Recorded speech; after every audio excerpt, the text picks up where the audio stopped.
Halo, bonjour. Siska hadir kembali di kanal Sejarah Aksara dan Angka. Di video lalu kita sudah membahas soal Imlek ya. Sekarang video ini masih ada hubungannya dengan etnis Tionghoa.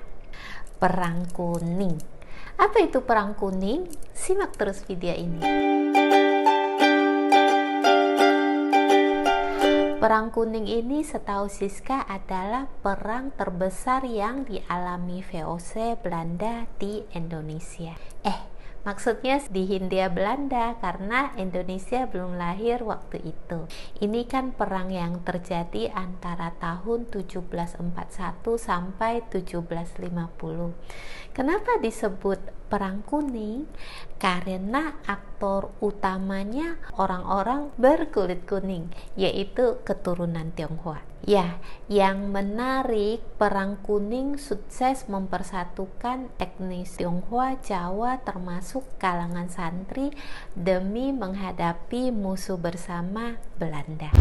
Kalau merujuk buku Riwayat Semarang karya peranakan Tionghoa Lim Tien Chu, bangsa Tionghoa sebenarnya sudah menetap di tanah air sejak tahun 1416. Lalu pada awal 1740-an, gelombang besar imigran Tiongkok kembali masuk ke Hindia Belanda. Di Nusantara, warga Tionghoa pendatang ini menyebar ke berbagai kota, ke Semarang, ke Batavia, ke Kalimantan, ke Sumatera, dan sebagainya. Pendatang berkulit kuning ini gigih mengadu nasib. Ada yang bekerja serabutan, berdagang, tapi ada pula yang menganggur. Nah, yang pengangguran ini lambat laun membuat angka kriminalitas di Batavia meningkat.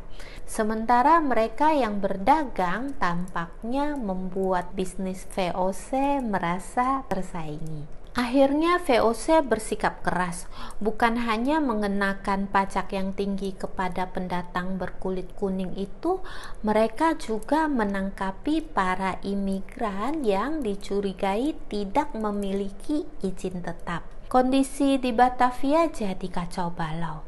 Tapi kelompok Tionghoa ini tentu tidak mau pasrah diperlakukan semena-mena.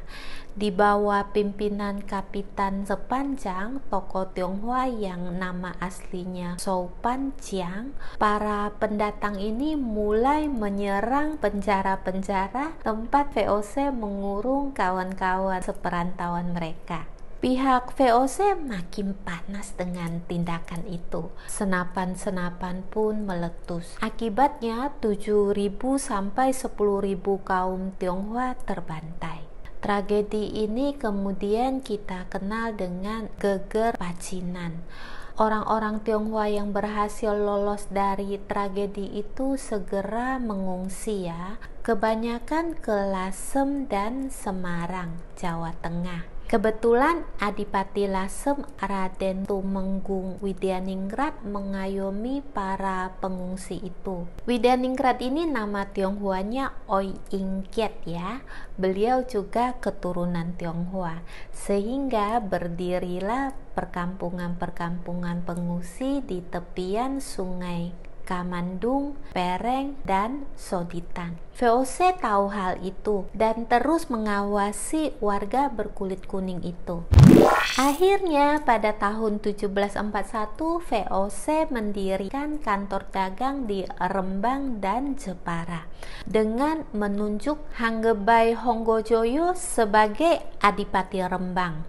Nah, di Lasem kan sudah ada Adipati Tumenggung Widyaningrat tadi kan. Tak urung upaya VOC ini membuat sang adipati geram, gregetan, merasa wibawa kadipatennya direndahkan. Merespon manuver politik VOC tersebut, Tumenggung Widyaningrat dan Raden Panji Margono, bangsawan Jawa sahabatnya, diam-diam menyusun skema pemberontakan. Mereka membangun kekuatan milisi yang terdiri dari orang-orang Tionghoa, juga warga Jawa yang berempati dengan penderitaan kaum Tionghoa. Koalisi ini kemudian menyerbu Rembang, Juwana, dan Jepara. Bersama Tan Ki Wei, Widyaningrat dan Margono menyerang dari pesisir pantai atau pelabuhan. Oh ya, Tan Ki Wei ini pengusaha bata ya, sekaligus pendekar kungfu. Serangan dadakan ini sukses membuat militer VOC pontang-panting.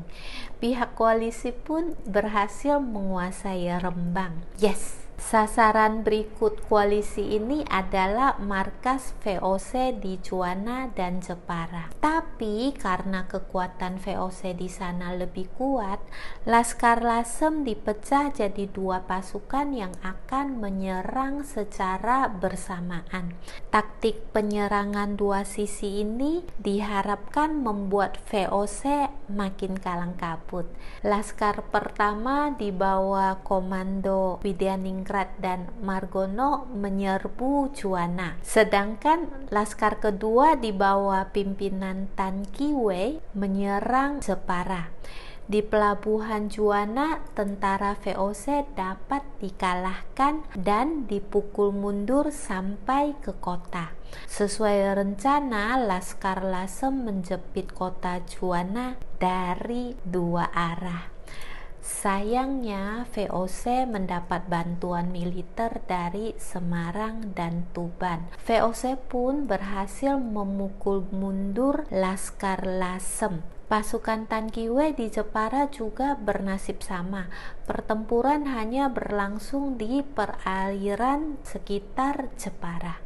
Laskar Lasem tidak pernah bisa menembus pusat kotanya. Bahkan dalam pertempuran itu Tan Ki Wei gugur.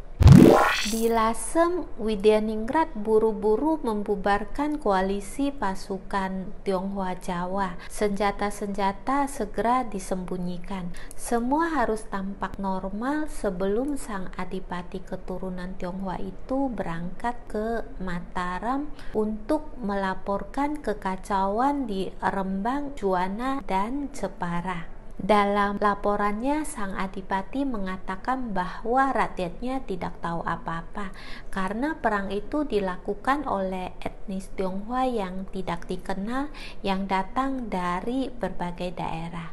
Tapi VOC tetap curiga. Akibatnya pada tahun 1473 Lasem jatuh ke tangan VOC. Tumenggung Widyaningrat dipecat ya. Pergerakannya pun terus diawasi. Tapi perjuangan belum berakhir. Widyaningrat dan Margono melanjutkan perlawanan mereka tahun 1750. Kali ini mereka menggandeng Kiai Ali Badawi, pengasuh pondok pesantren di Puri Kawak, Lasem. Disinilah kalangan santri ikut bergabung dengan koalisi. Mereka pun menyerbu VOC di Rembang. Sayangnya pertempuran ini juga berhasil dipatahkan pihak VOC. Malah Widyaningrat dan Raden Margono gugur. Perang Kuning itu pun berakhir. Di tangan Belanda, Lasem atau Tiongkok kecil tidak lagi jadi kabupaten, melainkan hanya wilayah setara kecamatan di bawah Kabupaten Rembang. Lasem memang hanya kota kecil ya, tapi sejarahnya ternyata sangat seru ya. Sebenarnya kedekatan wilayah ini dengan penduduk Tiongkok sudah terkenal sejak abad ke-14 ketika Laksamana Cheng Ho mendatangi kerajaan Majapahit. Juga ketika Binang Un, pengikut Cheng Ho, dipersilakan oleh Pangeran Wijayabadra selaku adipati Lasem untuk menyebarkan agama Islam di Nusantara. Lasem memang jempol ya. Wilayahnya boleh kecil tapi penuh catatan sejarah. Jadi kalau teman-teman suatu hari berkunjung ke Lasem, Jawa Tengah, ingat-ingatlah cerita itu, cerita Perang Kuning, agar kunjungan itu lebih bermakna mendalam.